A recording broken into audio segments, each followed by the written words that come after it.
Just decide 12? 12. At the elementary school playground, Tommy the cat sits at the edge of a merry-go-round that has a radius of 1.8 meters. So let's drawify this. Here we go. Here's the merry-go-round. It has a radius of 1.8 meters. R equals 1.8 meters. Sammy pushes on the edge of the merry-go-round tangent to its surface with a force of 340 newtons. Are you guys cool with what it means for it to be tangent to the surface? Everybody point for me. At the end of that radius, which way would tangent to the surface be? Either this way or I guess that way, right? But horizontal, right? So here's the force of, is it Sammy? 340 newtons. Right? So geometry, there's something super important about that tangent line. Good, it's perpendicular to the radius, right? Why is the radius important in terms of what's happening here? It's the distance. It's our lever arm, right? So, I can already find my torque, right? It's just going to be force times 1.8. Follow? Does that make sense? Okay. So where did I just put my sheet? I sat it down over here on the scale. I wonder how much it weighs. Wasn't even on. Okay.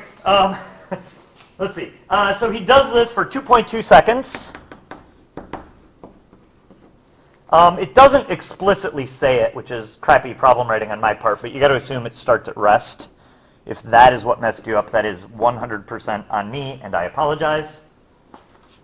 Let's see. It says assume the merry-go-round is a uniform disk.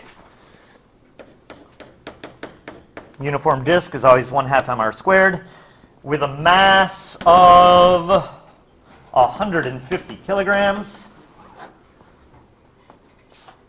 And assume the cat's mass is negligible. All right, so that's our given info. Is everybody good up to there? Okay, so we already established the fact that we can find our torque, right? So our net torque is going to be the force of Sammy times the length of his lever arm.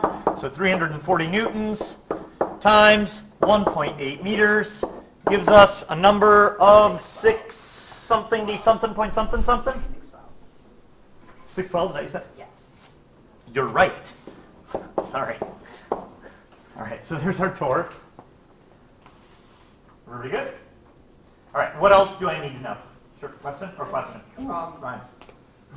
I just have a question for when you calculate the torque. I remember the concept checked. When would you have to draw the triangle differently and use trig functions to figure out how much torque to generate? Anytime your force is not perpendicular to your lever arm. Oh, but because it was tangent, we could just do force and resistance? Yep.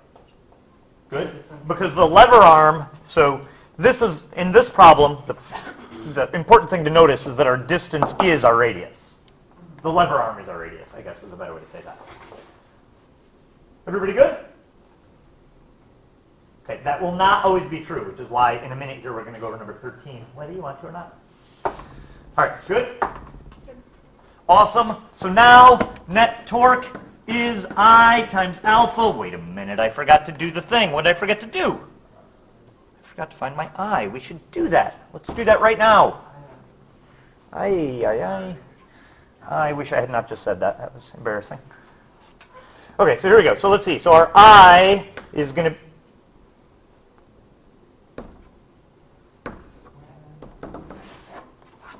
What? Oh no, what just happened?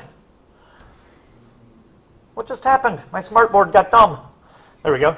I is 1/2 times the mass times the radius. Don't forget to square it. So you get 75 times 1.8 squared gives you 243. Real quick, what are the units on rotational inertia, you guys? Kilograms times meters squared. Cool? All right, so now I know my I and I can find my alpha. My alpha is going to be net torque over I, which is 612 Newton meters over 243 kilogram meters squared. And it gives you 2.52 watts.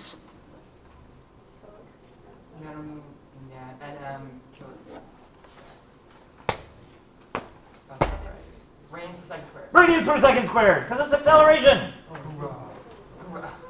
I am going to just cheat and use an R instead of writing out radians. I'll probably start doing that more commonly.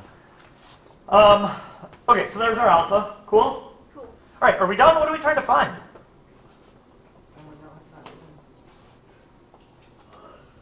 Oh, I didn't write it down. That was crappy of me. Hold on. What did I do? Let's see. Let's see. We got, there's a cat sitting at the outside edge, and we're trying to find his velocity at the end of the 2.2 seconds. So here's our cat. I apologize, by the way. I realized this morning that I had 2 problems that dealt with a cat on a merry-go-round, which is just lazy. Oh, What's that's wrong what- with the cat? Well, Maybe the nothing, wonders but I like to mix it up so that not all the problems are the same. Yeah? So the merry-go-round doesn't have the motor? I know. You and I talked about this. I'm wrong. This is actually carousel in number 12. All right. So is everybody good with this? All right. So we're looking for final velocity. So thoughts, what do we got to do? We got to use a jumper equation, right? So either now or later, right? Okay. So let's do it now. We know our angular acceleration. Let's find our linear acceleration. So the linear acceleration of the cat is alpha times r, right? Which is 2.52 radians per second squared times his radius, which is 1.8 meters. So multiply that out, and you get 4.53. Thank you, Ponette.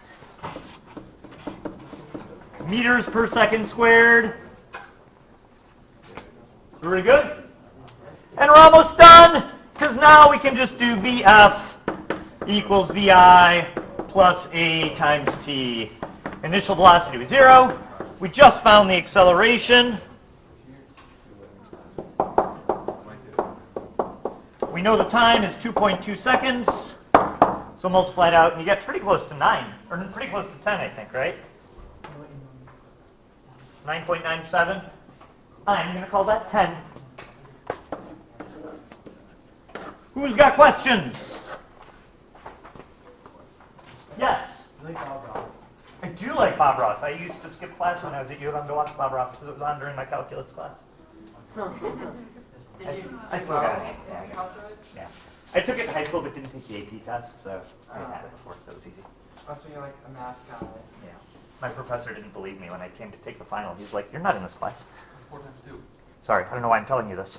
Don't skip class, it's bad.